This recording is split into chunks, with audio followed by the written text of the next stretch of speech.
Prince Harry's visit to Colombia, which should have been a routine diplomatic mission, quickly spiraled into a moment of intense international drama, raising deep questions about historical accountability and the legacies of colonialism. The trip was marked by an unexpected and public confrontation with Colombian President Gustavo Francisco, who made a bold and controversial demand: a formal apology from the British royal family for their historical role in the transatlantic slave trade.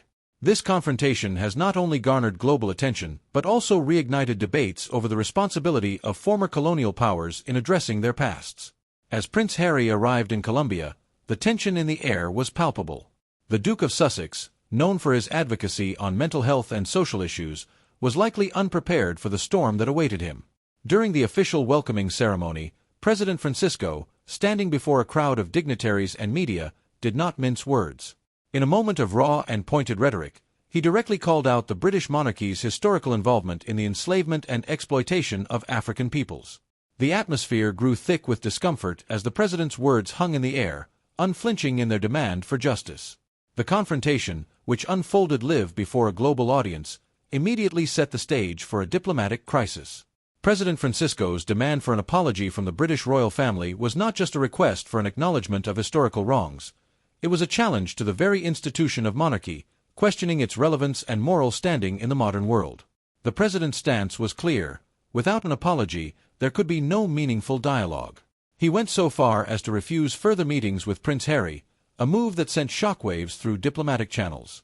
Adding to the gravity of the situation, President Francisco issued a stark warning: if the British royal family did not issue an apology, he would mobilize mass protests across Colombia. This threat of civil unrest underscored the deep resentment and unresolved trauma that colonial histories have left in their wake. The specter of protests loomed large, not just as a potential domestic issue for Colombia but as a symbol of the broader, global demand for colonial powers to reckon with their pasts. The standoff between Prince Harry and President Francisco quickly became the focus of international media, with commentators and historians weighing in on the broader implications. The global coverage of the event was intense, with many noting that this confrontation could have far-reaching consequences for the British monarchy. In an era where calls for reparations and acknowledgments of past injustices are growing louder, the monarchy's response, or lack thereof, could significantly impact its reputation and influence, particularly in former colonies. For Prince Harry, who has often positioned himself as a modernizing force within the royal family, this incident presents a unique and perhaps unprecedented challenge. His role as a representative of the monarchy has now thrust him into the heart of a global debate about colonialism, reparations, and the enduring legacies of slavery. How he navigates this situation will be closely watched, not just by those in the UK and Colombia, but by a global audience that is increasingly vocal about the need for historical accountability. This confrontation also places a spotlight on the British royal family as a whole, which has historically been reticent to address its colonial past. The demand for an apology brings to the fore questions about the monarchy's role in shaping global history and whether it is willing, or able, to confront the darker aspects of its legacy. The potential repercussions of this incident are profound, potentially influencing not only diplomatic relations between the UK and Colombia but also the monarchy's standing in the wider world.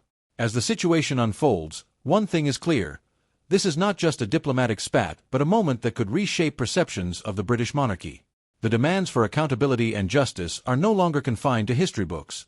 They are being made in the public square, with the eyes of the world watching closely.